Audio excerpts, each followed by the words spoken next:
기도드리겠습니다. 하나님 앞에 저희들이 예물을 구별하여 올려드립니다. 하나님이 모든 것을 주셨으니 참으로 주의 십자가의 은혜를 생각할 때 우리가 무엇을 아끼겠습니까? 하나님 앞에 구별하여 드린 이 예물은 우리의 마음과 신앙의 고백입니다. 하나님 받아 주옵소서. 저희들의 마음을 아시는 하나님, 우리의 간절한 기도를 아시는 하나님, 하나님의 뜻을 구하며 기도할 때마다 참으로 주님 하신 그 약속의 말씀, 구하라 그리하면 내가 시행하리라, 이 말씀이 저희들에게 이루어지기를 간절히 기도하옵고 원합니다. 하나님, 여기 있는 사랑하는 주의 자녀들, 하나님의 자녀들, 참으로 세상을 변화시키는 능력 있는 그리스도인으로 살아낼 수 있도록 우리 예수님께서 내가 세상을 이기었노라 하신 말씀처럼 세상을 넉넉히 이기는 주의 사람들 되도록 복을 더하여 주옵소서. 기도할 때마다 기도의 역사가 일어나게 하셔서 기도의 경험들이 우리의 신앙을 새롭게 들뜨게 하고 새롭게 충동하여 하나님과 더 가까이 할 수 있도록 도와주시기를 원합니다. 사랑하는 자녀들의 눈물을 하나님 닦아 주옵소서. 고난한 시간, 고난의 터널을 지날 때라도 여호와께서 나와 함께 하시니, 사망의 음침한 골짜기를 지날 때라도 내가 해를 두려워하지 않을 것은 주께서 나와 함께 하심이라. 그 시간 우리 하나님 내 손 잡고 동행하심을 기억하게 하여 주옵소서. 믿게 하여 주옵소서.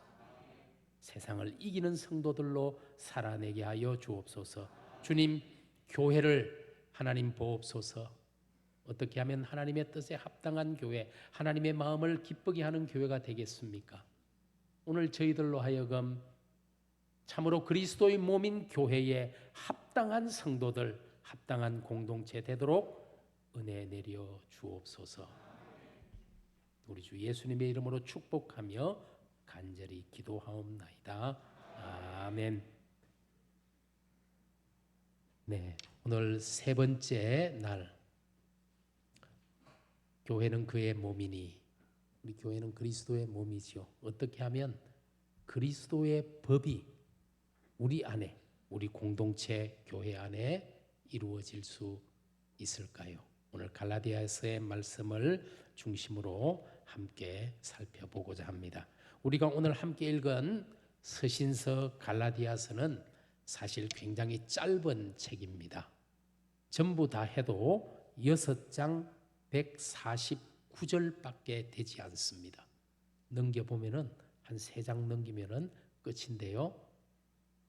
분량은 작지만 갈라디아서의 영향력은 결코 작지 않습니다. 여러분, 사도 바울이 신약 성경의 거의 절반을 기록했는데요. 바울의 편지 중에서 가장 중요한 편지가 뭘까 꼽으라 하면은 로마서와 갈라디아서는 꼭 꼽아야 합니다. 그만큼 복음의 핵심을 담고 있는 편지이죠. 이 로마서와 갈라디아서는 사실 내용이 굉장히 비슷합니다. 그래서 우리가 읽은 이 갈라디아서를 작은 로마서다 이렇게 부르기도 합니다. 그런데 로마서와 갈라디아서를 읽어보면 분위기는 많이 달라요. 내용은 비슷해도 분위기가 다릅니다. 로마서는 좀 더 차분하고 조직적이고 체계적으로 설명하는 그런 편지죠. 그러나 갈라디아서는 그렇지 않아요. 과격합니다. 아주 격정적입니다. 감정이 그대로 묻어있는 그런 편지입니다. 사실 이 갈라디아서는 바울이 48년, 49년 그 사이에 갈라디아 지역에 보낸 편지입니다. 한 도시의 교회에게 보낸 편지가 아니고요. 갈라디아라는 지역이 있었습니다. 바울이 1차 전도 여행을 갔던 루스드라, 이고니온, 드베, 안디옥과 같은 지역이 모여있는 그 지방을 갈라디아 지방이라고 불렀습니다. 지금은 튀르키예, 예전 터키라고 불렀던 튀르키예에 속한 그런 땅입니다. 그 갈라디아에 있는 여러 교회들에게 바울이 자기의 마음을 담아 보낸 편지가 바로 갈라디아서입니다. 여러분, 종교개혁자 마르틴 루터가 이 갈라디아서를 특별히 좋아했습니다. 그래서 이 갈라디아서를 가리켜서 나의 아내다 그렇게 부를 정도였습니다. 그만큼 사랑했던 책이 바로 갈라디아서예요. 그래서 루터는 종교개혁을 시작하면서 갈라디아서 주석을 써서 출판하기도 했습니다. 여러분, 갈라디아서는 1장, 2장에서는 하나님의 은혜의 복음이 무엇인지를 이야기합니다. 그리고 3장, 4장에서는 그 은혜를 어떻게 우리가 믿음으로 믿고 받아들일 것인지, 그리고 이제 5장, 6장에서는 그리스도인의 자유와 사랑에 대해서 우리에게 말해주고 있습니다. 저는 인천신광교회가 오늘 본문 6장 2절의 말씀, 6장 2절에 보니까 그리스도의 법을 성취하라. 어떻게 해야 되느냐? 너희가 짐을 서로 지라. 그리하여 그리스도의 법을 성취하라. 예수 그리스도의 법을 이루는 교회, 그런 공동체, 그런 성도가 꼭 되기를 소원합니다. 어떻게 해야 그리스도의 법을 이룰 수 있을까? 첫째는 너희가 짐을 서로 지라 말합니다. 그리고 두 번째는 6장 8절에 보면은 성령을 위하여, 육체를 위하여 심는 자가 되지 말고 성령을 위하여 심는 자가 되라. 성령을 위하여 씨앗을 뿌리고 심으면 성령으로부터 영생을 거두게 된다. 성령을 위해 심는 자가 되라. 이 두 가지에 초점을 맞추어서 오늘의 말씀을 함께 묵상하고 나누려고 합니다. 첫 번째로, 그리스도인은 무엇보다 서로 짐을 짐으로 그리스도의 법을 성취하는 겁니다. 6장 2절에 분명히 그렇게 말했잖아요. 너희가 서로 짐을 지라. 그리하여 그리스도의 법을 성취하라. 오늘 바울이 모세의 법이라는 이 말과 대조적으로 그리스도의 법이라고 말하고 있어요. 그리스도의 법을 이루라. 그런데 그리스도의 법이 도대체 무엇일까요? 여러분, 무엇이 그리스도의 법이라고 생각합니까? 뭘까요? 우리 앞에 분이 정답을 살짝 말씀하셨어요. 사랑. 그렇습니다. 사랑이야말로 그리스도의 법이죠. 우리 요한복음에서 예수님께서 제자들에게 누차 그것을 말씀하셨잖아요. 우리 자막 한번 보여주시겠어요? 우리 같이 한번 읽어볼까요? 요한복음 13장 34절의 말씀입니다. 다 같이 새 계명을 너희에게 주노니 서로 사랑하라. 내가 너희를 사랑한 것 같이 너희도 서로 사랑하라. 새 계명을 너희에게 주노니 서로 사랑하라. 내가 너희를 사랑한 것 같이 너희도 서로 사랑하라. 구약의 옛 계명과는 다른 새 계명, 나의 계명. 그래서 요한복음 15장 12절 우리 예수님께서 뭐라고 말씀하십니까? 시작. 내 계명은 곧 내가 너희를 사랑한 것 같이 너희도 서로 사랑하라 하는 이것이니라. 주님의 계명을 한마디로 말하면 사랑입니다. 내가 너희들에게 보여준 그 사랑, 그 사랑으로 너희도 서로 사랑하라. 오늘 우리가 읽은 갈라디아서 6장 바로 앞에 갈라디아서 5장 13절 14절에 보면은 바울도 이런 말을 하고 있습니다. 읽어보겠습니다. 오직 사랑으로 서로 종노릇하라. 온 율법은 내 이웃 사랑하기를 내 자신같이 하라 하신 한 말씀에서 이루어졌나니, 이렇게 기록합니다. 여러분, 예수님께서 서기관이 율법사가 와서 질문했을 때 도대체 가장 중요한 계명이 뭘까요? 하나님을 사랑하라. 둘째도 그와 같으니 내 이웃을 내 몸과 같이 사랑하라. 이것이 모든 율법과 선지자의 강령이다. 모세오경과 선지서의 모든 가르침의 요점이 뭐냐면은 하나님을 사랑하고 또 그와 같으니, 여러분, 하나님 사랑과 이웃 사랑은 똑같은 거예요. 그와 같으니 내 이웃을 내 몸과 같이 사랑하라.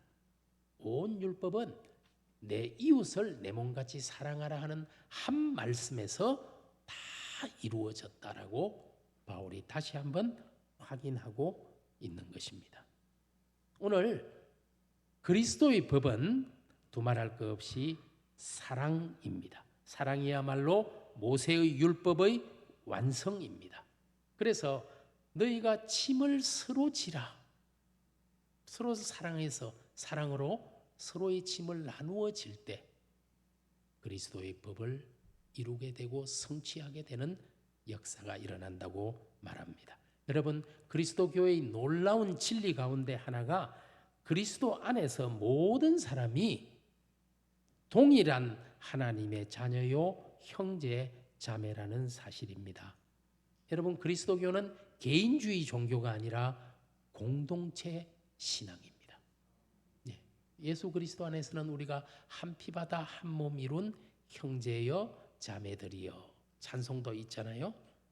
우리가 그리스도 안에서는 모두가 한 형제 자매예요. 여러분, 교회의 머리는 예수 그리스도이죠. 우리 총주제 교회는 그의 몸이니 그리스도는 머리시고 우리는 몸의 지체들이죠. 그런데 이 지체 중에 여러분도 손톱 끝에 혹시 뭐가 나서 혹은 뭐가 박혀서 아프면 어때요? 모든 신경이 여기로 다 쏠립니다. 이걸 해결하지 않으면 너무너무 불편해요. 여러분, 우리 가운데 혹시라도 마음 아파하는 사람이 있다면 우리 모두가 그를 위해서 마음을 써야 돼요. 기도해야 돼요. 그게 공동체예요. 여러분, 나뭇잎 하나가 아프면 그 나무가 아픈 겁니다. 나무 하나가 점점 시들어가면, 나뭇잎이 시들어가면 그 나무가 아픈 거예요. 나무 한 그루가 아프면 산이 아픈 거예요. 자연이 아픈 거예요. 자연이 아프면 하나님도 아프십니다. 왜냐하면 모든 것의 주인이신 하나님이시기 때문에 아파하는 자녀, 아파하는 생명이 있으면 하나님의 마음이 아픈 거예요. 오늘 우리 가운데 정말 마음 아파하는 한 지체가 있다면, 유치부 어린아이 하나라 할지라도 마음 아파하는 지체가 있다면 우리 교회는 아픈 겁니다. 그를 위해서 기도하고 그의 짐을 나누어 져야 합니다. 그게 그리스도의 법이에요. 사랑의 법이에요. 그럴 때 우리는 정말 그리스도의 법을 이루는 공동체 교회가 될 수 있습니다. 혹시라도 나는 남에게 폐를 끼치기도 싫고 또 무슨 남에게 은혜를 받기도 싫다. 그냥 나는 나만 잘 지내면 되겠다. 이런 사고방식은 전혀 기독교적인 사고방식이 아닙니다. 그런 사람은 결코 올바른 신자가 될 수 없습니다. 여러분, 사랑을 순수하게 베풀고 또 베푸는 것보다 더 어려운 게 사랑을 순수하게 받는 거예요. 받는 게 참 어렵습니다. 하나님이 값없이 주시는 은혜, 그 사랑을 그저 아멘이라고 받는 그게 참 어려워요. 혹시 여러분 중에 하나님의 은혜라는 말이 선물이라는 뜻이던데, 그리고 공짜라는 의미가 있던데, 그저 주시는 하나님의 은혜. 공짜를 좋아하면 머리가 벗겨진다는데 저는 공짜는 싫습니다. 그런 사람이 어떻게 좋은 그리스도인이 될 수가 있어요? 하나님의 은혜는 그저 감사합니다. 아멘. 이거밖에 없어요. 토를 달 수가 없어요. 오늘 사랑을 순수하게 있는 그대로 받을 줄 아는 사람, 그 사람이 참된 그리스도인입니다. 여러분, 사랑을 순수하게 주고받는 게 참 힘들어요. 사실 목사만큼 사랑을 많이 받고 사는 사람도 없을 겁니다. 그래서 세상의 유머 중에서 이상한 유머들이 있더라고요. 제가 이야기하고 싶진 않아요. 하여튼 경찰서장하고 국회의원하고 목사가 식당에 갔는데 밥값을 누가 낼까 이런 이상한 유머가 있더라고요. 그 세비로 사람들은 아무도 안 내기 때문에 식당 주인이 낸다. 이런 게 답이더라고. 왜 그런 유머가 나왔는지. 만일 그렇다면 사랑을 순수하게 받는 법을 배우지 못해서 목사가 그럴 겁니다. 여러분이 더 많이 이해하고 더 많이 사랑해 주시면 좋겠어요. 사랑을 순수하게 베풀고 받을 수 있는 목회자들로부터 성도들까지 그런 공동체, 우리 인천신광교회가 되면 좋겠습니다. 여러분, 빚지고는 못 산다는 말이 있잖아요. 그런데 성경에 보면은 그렇지 않은 것 같아요. 로마서에 보니까 로마서 13장 8절에 바울이 이런 말을 합니다. 피차 사랑의 빚 외에는 아무에게든지 아무 빚도 지지 말라. 무슨 뜻이에요? 사랑의 빚은 괜찮다는 거예요. 사랑의 빚 외에는 아무에게든지 아무 빚도 지지 말라. 여러분, 사랑의 빚은 감사로 받으면 빚이 아닙니다. 은혜입니다. 우리가 하나님으로부터 얼마나 큰 사랑의 빚을 졌습니까? 그러나 그게 빚이 아니에요. 감사함으로 아멘으로 받으면 은혜입니다. 그 은혜가 우리를 살게 하는 거예요. 살리게 하는 거예요. 오늘 우리가 순수하게 사랑을 받을 수 있어야 합니다. 그리고 사랑의 빚은 꼭 그 사랑을 베푼 사람에게 갚아야 하는 것이 아니에요. 사랑의 법칙은 그런 게 아니에요. 사실 저도 제가 대학 때부터 박사학위를 받을 때까지 정말 긴 기간 동안, 아마 20년도 넘는 기간 동안 공부를 했을 것 같은데 정말 많은 사람들의 은혜를 입었습니다. 기관의 은혜를 입은 적도 있고 또 특별한 개인의 은혜를 입은 적도 있고 너무 감사해요. 제가 그 사랑의 빚을 졌습니다. 그러나 지금 제가 그분들에게 또 그 기간에 그 빚을 갚지는 않습니다. 저는 저에게 주어진 학생들에게 그 빚을 갚는 거예요. 이것이야말로 사랑의 선순환이 아닐까요? 오늘 사랑은 그렇습니다. 이렇게 사랑이 흘러서 순환하도록 우리를 함께 묶어주신 것이 교회입니다. 그게 교회 공동체입니다. 저는 인천신광교회가 서로의 어렵고 무거운 짐을 나누어지는, 다시 말해서 정말 예수님의 그 사랑을 서로 주고 받을 수 있는, 여러분 너무 힘들 때 주변 분들에게 기도를 요청하세요. 또 도움도 요청하세요. 그 은혜에 대해서, 사랑의 빚에 대해서 감사하십시오. 그리고 또 누군가가 아프고 힘들 때 여러분이 그들에게 사랑을 베풀어 주십시오. 그러면 여러분들이 그 사랑의 빚을 갚은 것입니다. 오늘 인천신강교회는 정말 서로의 짐을 나누어지는, 아프고 힘든 사람이 있으면 모두가 그 사람을 위해 달려들어서 그 사람을 돕고 일으키고 세우고 회복시키는 그런 멋진 신앙의 공동체가 되기를 진심으로 원합니다. 혹시 여러분들이 오늘 이 본문을 읽다가 약간 본문이 이상한데, 2절에 보면은 너희가 짐을 서로 지라. 우리 자막 한번 보여주시겠어요? 너희가 짐을 서로 지라. 그런데 5절에 보니까 어떻게 말하고 있죠? 각각 자기의 짐을 지라. 함께 하라 그랬는데 또 각각 하라? 이거는 우리 한글로 번역하면서 조금 단어를 잘못 사용한 그런 미숙한 부분이라고 생각합니다. 여러분, 헬라어 그리스 성경을 보면은 이 짐이라는 단어가 2절과 5절이 달라요. 2절에는 바로스라는 단어고 5절에는 포르티온이라는 단어입니다. 바로스라는 것은 크고 무거운 짐, 혼자서는 도저히 감당할 수 없는 그런 짐을 말할 때 쓰는 단어예요. 영어 성경에서도 이거는 버든이라고 번역을 했어요. 근데 포르티온은 아주 보퉁이 같이 작은, 누구나 혼자 들고 갈 수 있는 작은 짐을 포르티온이라고 말합니다. 그걸 영어 성경에서는 다르게 번역했잖아요. 로드라고 번역을 했습니다. 여러분, 자신이 져야 할 짐이 있어요. 내게만 맡겨진 십자가가 있습니다. 그것은 우리가 각자 져야 합니다. 내게 맡기신 우리 사명, 내게 맡기신 그런 직분 내가 감당해야죠. 그러나 혼자서 감당할 수 없는 너무나 큰 어려움을 만났을 때, 짐을 만났을 때, 그때에는 너희가 짐을 서로 사랑의 공동체로서 그리하여 그리스도의 법을 이루는 그런 교회가 되라 말하고 있는 것입니다. 여러분, 이 상황에서 정말 우리가 어떤 공동체가 되어야 될까? 로마서에 즐거워하는 자들과 함께 즐거워하고 우는 자들로 함께 울라. 그게 공동체지요. 사랑의 공동체지요.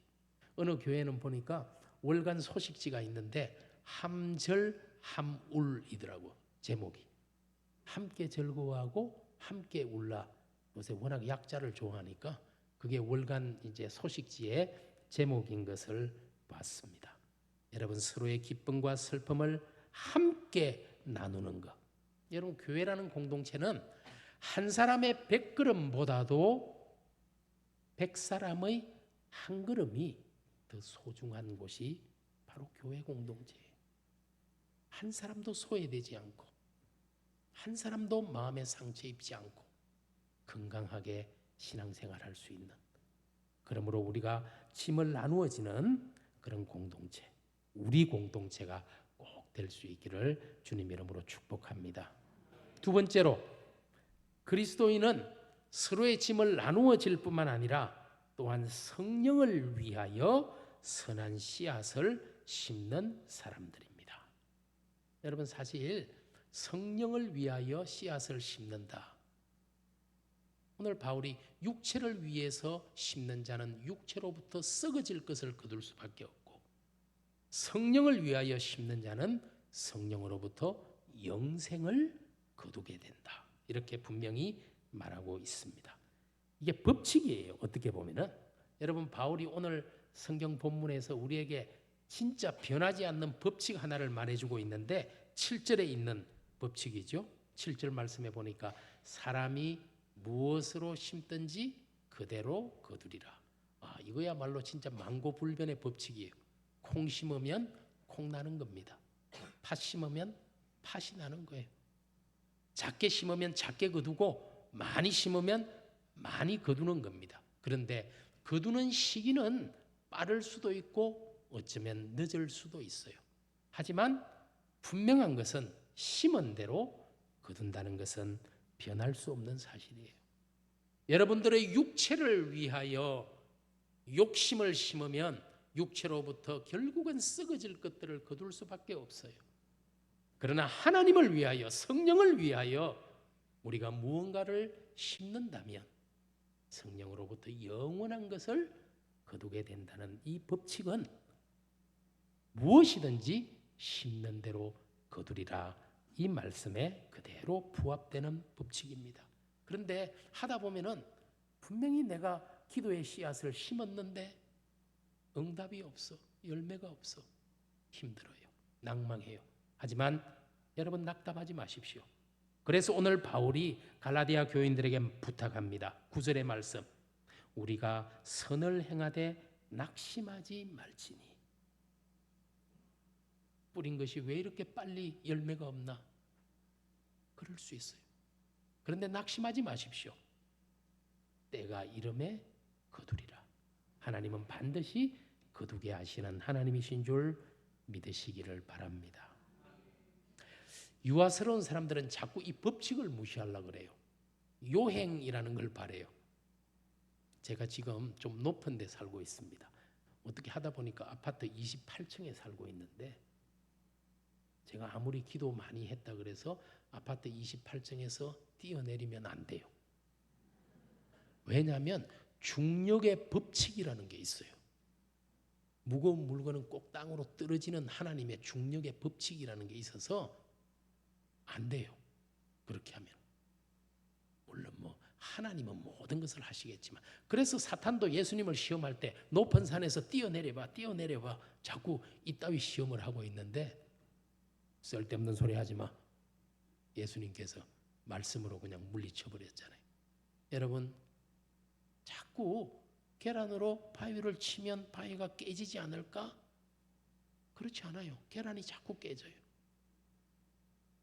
내가 육체를 위해서, 내 욕심을 위해서 했지만 혹시 행여나 거룩한 것이 열매로 맺지 않을까? 그럴 수는 없어요. 오늘 성령을 위하여 뿌린 자는 늦을지는 모르지만 때가 이름에 반드시 그 열매를 거두게 되는 것을 믿으시기 바랍니다. 여러분, 어떤 씨앗이 성령을 위해 뿌리는 씨앗일까요?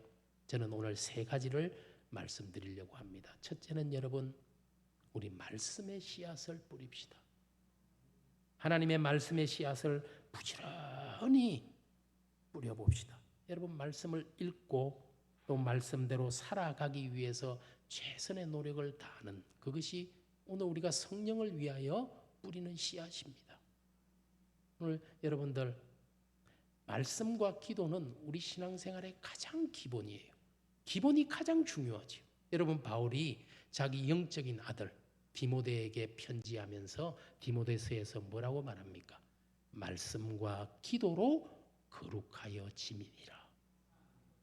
우리가 정말 성도, 거룩한 사람이 되기를 원합니까? 하나님의 사람이 되기를 원합니까?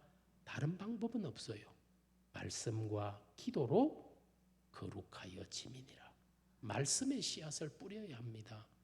여러분들, 매일 말씀을 읽고 묵상하는 습관을 꼭 들입시다.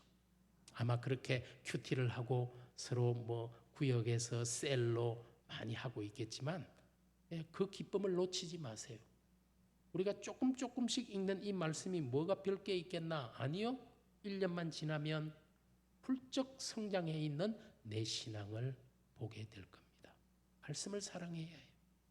초대교회 예루살렘 교회는 말씀이 흥왕하는 교회였다라고 사도행전이 말하고 있잖아요.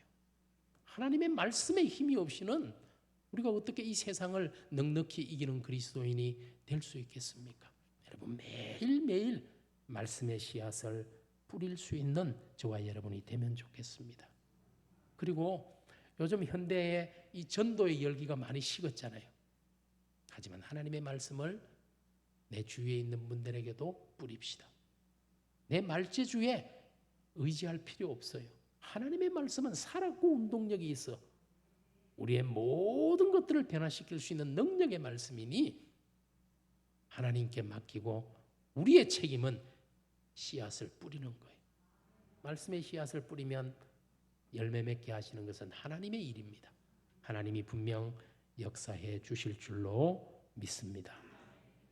제가 사실 오늘 우리 장로님 권사님과 식사하면서 제 이야기를 잠시 지나가면서 했는데, 저는 믿지 않는 가정에서 태어나서 제가 우리 집안에서 처음 예수님을 믿었어요. 사실 그런 사람이 목사가 되고 신학교에서 목사가 되려는 후보생들을 가르치는 신학교수가 되었다는 것 자체가 하나님의 은혜고 기적이에요. 그런데 이제 제가 이제 예수를 믿고 나서 우리 가족들이 결국 하나님께서 은혜 주셔서 이제 예수를 믿고, 근데 아버지가 최근에 코로나 때문에, 제가 아버지가 아직 계시거든요. 이제 나이가 거의 90이 다 됐지만 건강하게 지금 계신데, 근데 코로나가 찾아와가지고 이 아버지가 별로 교회도 처음에 못 가고 그랬잖아요. 그러니까 너무 힘들고 하니까 이 성경을 쓰기 시작한 거예요. 필사를. 그 코로나가 벌써 제법 몇 년 전이잖아요. 그런데 1년 반 만에 창세기부터 계시록 끝까지 한 번을 다 쓴 거예요. 그래서 제가 너무 놀래가지고, 아니 교회도 못 가고 나가지도 못하고 하니까 집에서 계속 쓴 거예요. 그래서 이야, 먼저 된 자가 나중되고 나중된 자가 먼저 된다더니 이런 목사보다 훌륭한 집사가 있나? 그래도 코로나가 안 끝나니까 조금 있다 또 쓰기 시작해가지고 또 창세기부터 계시록까지를 또 써버렸네. 2번이나 필사를 한 거예요. 그래서 저는 완전히 손들었습니다. 그래서 사실 제가 올해 생신 때 제가 기념패를 하나 만들어 가서 아버지께 드렸어요. 성경 통독을 2번이나 한 이 엄청난 일을 했다니 하나님의 은혜고, 존경의 마음을, 사랑의 마음을 담아서 기념패를 드렸더니 그렇게 또 좋아하시네요. 여러분, 하나님의 말씀은 말씀 자체가 힘이 있잖아요. 읽고 암송하고 쓰고 그럴 때 분명히 우리의 삶이 달라지고 교회가 정말 하나님의 말씀에 기초한 하나님의 뜻에 합당한 교회가 될 줄로 믿습니다. 두 번째는 기도의 씨앗을 많이 뿌리면 좋겠어요. 어쩌다 보니까 월화수 계속 기도에 대해서 말씀을 드리게 되는 것 같아요. 오늘 우리의 기도들이 어떻게 될까요? 그냥 우리 입에서 나온 기도가 공기를 진동시키다가 흩어져서 사라져버리는 것일까요? 요한계시록 5장과 요한계시록 8장을 보면은 천사들과 24장로들이 성도들의 기도를 금그릇에 담아 하나님께 올려드린다라고 기록하고 있습니다. 우리의 기도는 절대 그냥 사라지거나 떨어지는 법이 없습니다. 하나님이 주목하고 계십니다. 하나님이 귀 기울이고 계십니다. 기도 쉬는 죄를 범치 않겠다라고 이야기한 사무엘 선지자처럼 오늘 우리가 기도 쉬는 죄를 범할 수 없어요. 그리고 쉬지 말고 기도하라 말한 바울의 가르침에 따라 우리는 정말 기도의 씨앗을 항상 뿌리고 그리고 그 기도의 열매가 있는 것을 목격하고 경험할 때 우리 신앙이 새로워지고 힘을 얻게 되는 겁니다. 그럴 때 우리는 공동체가 새로워지는 거예요. 내가 달라지면 공동체가 달라집니다. 그리고 선행의 씨앗을 세 번째로 많이 뿌리면 좋겠어요. 선행의 씨앗. 여러분이 잘 외우시는 구절 중에 아마 데살로니가전서 5장 16절 18절 말씀이 있을 겁니다. 잘 아시는 말씀이죠? 그래도 한번 읽어볼까요? 항상 기뻐하라. 쉬지 말고 기도하라. 범사에 감사하라. 이것이 그리스도 예수 안에서 너희를 향하신 하나님의 뜻이니라. 하나님의 뜻이라는데 누가 토를 달겠습니까? 당연히 항상 기뻐하고 쉬지 말고 기도하고 범사에 감사하라. 그런데 제가 아쉬운 것은 뭐냐니까 이 장과 절로 나누어져 있다 보니까 이렇게 딱 끊어서 암송을 하다 보니까 너희를 향하신 하나님의 뜻이 이 세 가지로 그냥 국한돼 버린 것 같은 그런 느낌이 있어요. 여러분 이 성경은 원래 장과 절이 없었습니다. 그렇죠? 그냥 두루마리에 장절 없이 쭉 갈라디아서는 그냥 편지예요. 처음부터 끝까지 다 그냥 하나의 두루마리였습니다. 창세기도 마찬가지고 모든 성경에 장절이 없었어요. 그러다가 지금부터 한 800년 전에 1204년에 스테판 랑톤이라는 사람이 처음으로 좀 읽기 편해야 될 텐데 이렇게 장이 없으니까 참 힘들다. 그래서 장을 붙인 거예요. 이렇게. 그리고 지금부터 한 500년 전에 제네바 성경을 펴낼 때 조금 더 읽기 쉽게 절까지도 붙인 거예요. 그래서 지금 우리가 찾기도 쉽죠. 몇 장 몇 절 하면 딱 찾으면 되는데 예전에는 그런 것도 없었어요. 그냥 말하면 다 성도들이 알았어. 워낙 말씀의 씨앗을 많이 뿌려가지고. 그런데 이렇게 장과 절이 참 편하긴 한데 여러분 이 5장 15절이 뭔지 아세요? 그거는 안 외우잖아요. 16절부터 외우니까. 15절도 한번 읽어볼까요? 15절만 삼가 누구에든지 악으로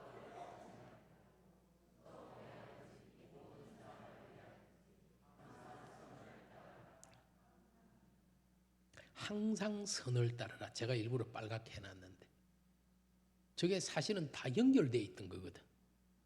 그러니까 세 가지만이 아니고 15절 끝에 있는 항상 선을 따르라. 이것도 그리스도 예수 안에서 너희를 향하신 하나님의 뜻이란 말입니다.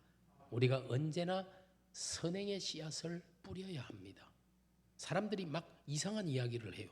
그리스도교는 특히 개신교, 프로테스탄트 교회는 믿음만 강조하지 선행은 아주 무시한다. 삶은 엉망이다. 그거 굉장히 잘못된 말인데요. 그렇지 않습니다. 오늘 우리는 항상 선을 따르라 이 말씀에 따라서 언제나 선행의 씨앗을 뿌리는 거예요. 그리고 바울이 이야기했던 것처럼 우리가 선을 행하되 낙심하지 말지니 때가 이름에 거두리라. 오늘 우리가 읽은 말씀 가운데 특히 믿음의 가정들에게 할지니라. 10절에 보면 오늘 서로가 서로에 대해서 우리가 기회 있는 대로 모든 이에게 착한 일을 하되 그 중에서도 더욱 믿음의 가정들에게 오늘 여러분 곁에 있는 형제 자매들에게 우리 교인들 그 아픔을 돌아보고 선행의 씨앗을 뿌리는 거예요. 짐을 나누어지는 거예요. 그렇게 하면서 우리 교회가 그리스도의 법, 사랑의 법을 이루어가는 그런 교회가 될 줄로 믿습니다. 오늘 하루 여러분은 어떤 씨앗을 심었습니까? 어떤 씨앗을 뿌렸습니까? 어떤 생각을 하면서 하루를 지냈습니까? 우리가 한평생 무엇을 위해 일하고 노력하다가 무엇을 거둘 것입니까? 구약 성경 호세아 선지자의 말처럼 헛된 바람만을 심다가 광풍을 거둘 것입니까? 아니면 바울의 말처럼 성령을 위하여 심고 성령으로부터 영생을 거둘 것입니까? 이제 우리 인천신광교회는 어떤 씨앗을 뿌릴 것입니까? 여러분, 말씀의 씨앗, 기도의 씨앗, 선행의 씨앗을 모든 사람들에게, 특별히 믿음의 가족들에게 부지런히 뿌릴 수 있는 저와 여러분이 될 수 있기를 원합니다. 제가 이제 충분히 말씀드리지 못한 6장 6절의 말씀을 한번 같이 보겠습니다. 가르침을 받는 자는 말씀을 가르치는 자와 모든 좋은 것을 함께하라. 참 귀한 말씀이에요. 이 말씀처럼 인천신광교회 우리 목회자와 성도들이 모든 좋은 것을 함께 하시기를 바랍니다. 육체의 건강, 물질의 축복, 영혼의 잘됨만이 아니라 어떤 때에는 하나님 나라를 위한 고생의 시간도 함께 하는 거예요. 고와 낙을 함께 하면서 우리의 관계가 삼겹줄처럼 튼튼하게 이루어질 때 감히 마귀가 우리 교회를 넘보지 못하게 될 줄로 믿습니다. 여러분, 바울은 갈라디아 교회에 지금 편지를 보내고 있는데요. 이 갈라디아 교인과 바울의 관계, 목사와 성도의 관계가 너무너무 특별했습니다. 여러분, 제가 오늘 6장을 읽었지만 4장의 말씀을 조금 이렇게 말씀드리려고 합니다. 우리 갈라디아서 4장 14절의 말씀 한번 같이 읽어볼까요? 너희를 시험하는 것이 내 육체에 있어되 이것을 너희가 업신여기지도 아니하며 버리지도 아니하고 오직 나를 하나님의 천사와 같이 또는 그리스도 예수와 같이 영접하였도다. 여러분, 바울은 육체의 질병이 있었습니다. 알고 있죠? 예, 바울의 질병이 뭘까? 학자들이 여러 가지, 어떤 사람은 바울이 간질을 앓고 있었다. 그런데 많은 학자들은 그것보다 바울이 눈이 굉장히 안 좋았다. 눈병, 안지를 앓고 있었다. 바울이 여러분 다메섹 도상에서 부활하신 예수님을 만날 때 눈이 머는 사건이 일어났잖아요. 그리고 또 바울이 1차 전도 여행 때 말라리아에 걸려서 이 눈병이 굉장히 심해졌습니다. 그래서 좀 더 산이 높은 고산 지역에 가서 복음을 전해야만 했습니다. 그래서 찾아간 곳이 갈라디아 지역이에요. 그래서 여러분 성경을 읽어보면은 나의 약함을 인하여 너희에게 복음을 전하게 되었다. 이런 말이 나와요. 이 너무나 심한 눈병 때문에 좀 더 고산지대인 갈라디아 지역에 있는 교회들에게 복음을 전한 거예요. 그런데 오늘 우리가 읽은 이 말씀처럼 너희를 시험하는 것이 내 육체에 있으되, 여러분 옛날 분들은 특히 병이 하나님의 저주의 표시라고 생각했어요. 욥기를 봐도 욥이 병에 걸렸을 때 그렇게 믿음 좋은 친구들도 네가 하나님께 범죄했으니까 그런 병이 걸렸겠지, 그렇게 말하잖아요. 이 바울의 질병도 어떻게 보면 그 당시 사람들은 하나님 앞에 뭔가 제대로 된 사도가 아니니까 저런 거 아닐까? 이런 생각을 할 수 있죠. 그런데 갈라디아 교인들은 어떻게 했다고요?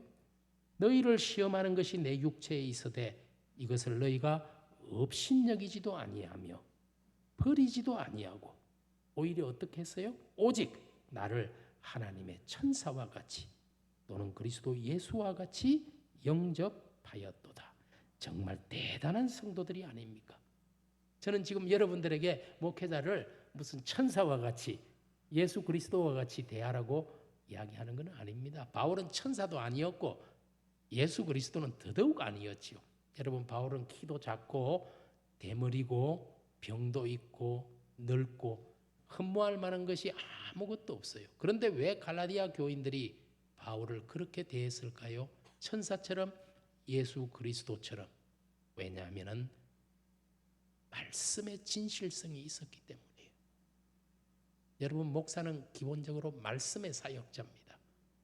하나님의 말씀을 두려워하는 마음으로 대언하는 것, 이게 목사예요. 바울은 그렇게 했어요.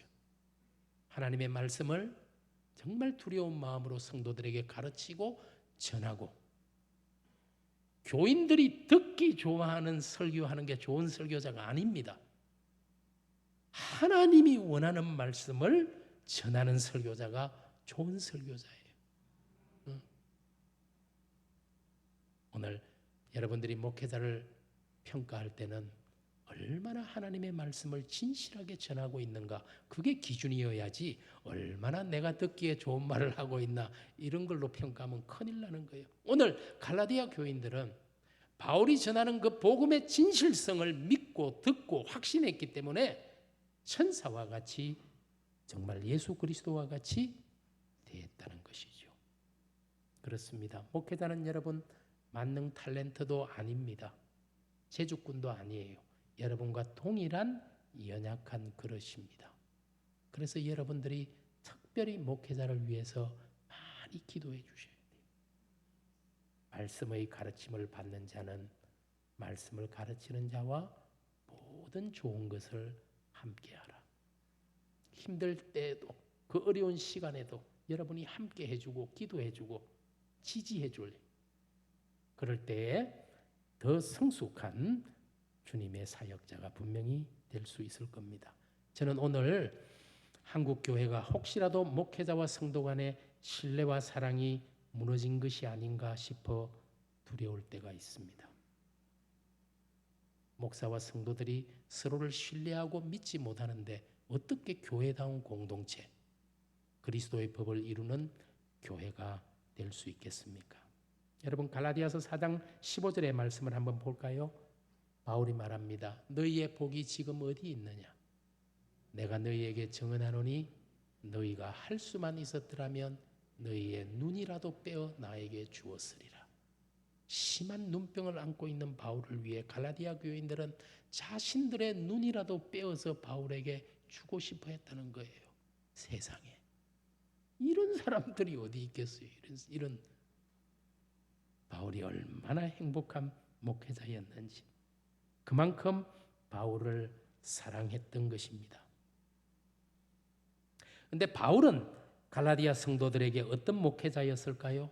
여러분, 참된 목회자의 관심은 성도들이 자기를 얼마나 좋아하나 하는 것이 아닙니다.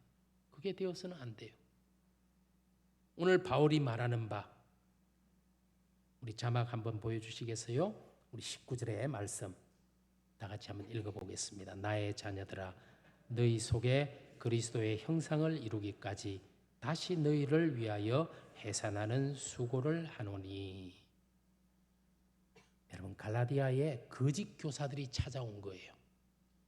조금 더 설명이 필요한데, 바울이 복음을 전하고 갈라디아 지역을 떠나고 나서 유대의 율법을 지켜야만 구원을 받는다, 복음을 믿음으로만 구원받을 수 없고 너희들이 할례도 받고 율법도 지켜야 된다는 거짓 교사들이 찾아와서 유혹하기 시작할 때 이들이, 갈라디아 교인들이 흔들리는 거예요.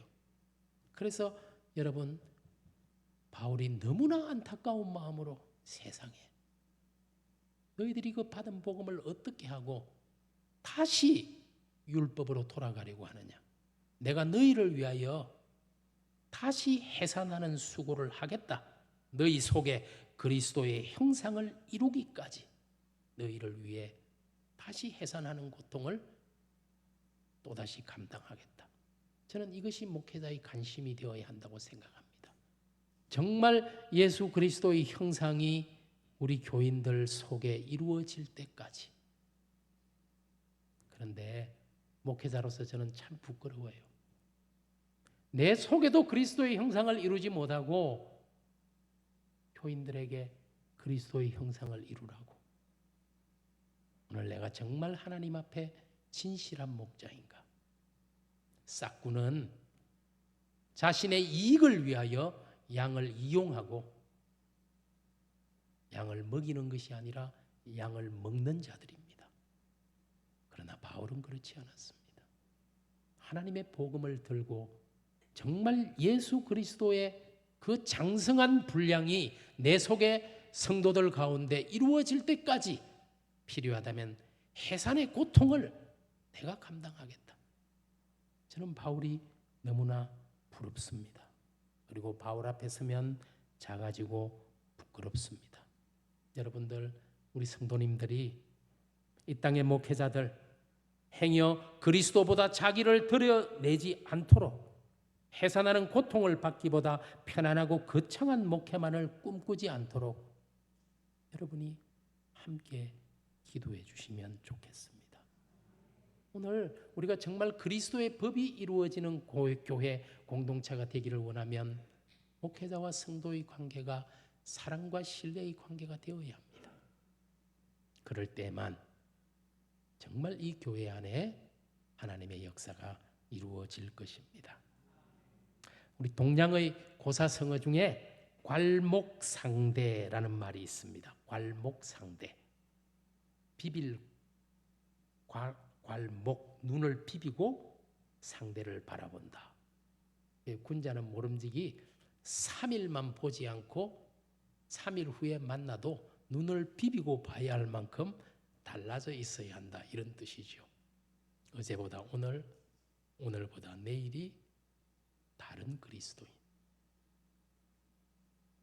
그런 그리스도인이 된다면 얼마나 좋을까요? 3일만 지나면 눈을 비비고 보지 않으면 알아볼 수 없을 정도로 그것이 우리의 소원입니다. 오늘보다 내일 그리고 그 다음 날이 좀 더 주님을 닮아내고 예수 그리스도의 사랑을 우리 몸 안에 실천하고 서로의 짐을 지고 성령을 위하여 씨앗을 뿌리는 우리 인천신광교회가 될 수 있기를 간절히 원합니다. 우리 갈라디아서 6장이 제가 참 인상적인 이유가 있어요. 이제 마지막으로 이 말씀만 드리려고 하는데 여러분 1절에 보면은 형제들아 이렇게 시작해요. 형제들아. 그런데 18절이 마지막 절인데 마지막 절에도 어때요? 형제들아. 그런데 한글 성경은 이렇게 되어 있는데 그리스 성경이나 영어 성경을 보면은 이 형제들아라는 말이 제일 뒤에가 있습니다. 우리 성경에는 형제들아가 앞에 있지만 그리스 성경과 영어 성경을 제가 적어놨는데요. 우리 주 예수 그리스도의 은혜가 너희 심령에 있을지어다 아델포이 형제들아 아멘. 영어도 보면은 제일 뒤에 형제 자매들아 아멘. 여러분 갈라디아서 6장 1절과 마지막 절이 형제들아로 시작해서 형제들아로 끝나요. 형제들아 이거는 자매도 포함되는 겁니다. 혹시 또 왜 형제만 있지? 예. 형제 자매들아로 시작해서 형제 자매들아로 끝나요. 무슨 의미일까요? 오늘 우리는 예수 안에 한 형제 자매라는 거예요. 이게 얼마나 큰 비밀인지. 그렇기 때문에 우리는 서로의 짐을 지어서 그리스도의 사랑을 법을 이루어야 하고 또 우리는 성령을 위하여 말씀과 기도와 선행의 씨앗을 심어 영생을 거두는 모두가 구원받는 영생의 공동체 거룩한 교회 되어야 합니다. 그것이 하나님의 뜻이에요. 아멘. 여러분 끝에 보니까 아멘. 아멘이 무슨 뜻이죠? 그렇게 되기를 원합니다. 그런 뜻이에요. 이렇게 되기를 원합니다. 18절의 이 말씀 바울이 갈라디아 교인들을 향해서 축복하는 말씀인데 저도 여러분들에게 이 말씀으로 축복을 하고 싶어요. 여러분도 이 말씀을 같이 읽으면서 저를 축복해 주시면 얼마나 좋을까요? 같이 읽을까요? 형제들아, 우리 주 예수 그리스도의 은혜가 너희 심령에 있을지어다. 아멘. 기도하겠습니다. 하나님, 우리를 인천 신광교회라는 하나의 공동체로 그리스도를 머리로 하는 한 몸의 지체로 불러주심을 감사합니다.